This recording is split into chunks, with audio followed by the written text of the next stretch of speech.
the Bru Joy Milk Frother, and my 6-year-old is going to help demonstrate how well this thing works. Go ahead, hon. Hang on to the glass. Hang on to the glass. There we go. Whoa, there it goes. This looks really yummy. Keep it under the surface. There we go. Oh, not on the bottom. There it goes. It's getting bigger.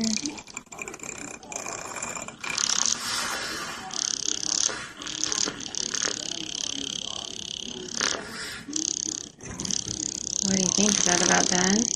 Yeah. They say 20 to 30 seconds.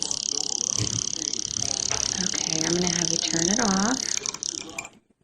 And then take your hand away so we can see with the glass how much it frothed. Take this hand away. Look at that. Does that look yummy? Mm-hmm. Yeah, okay.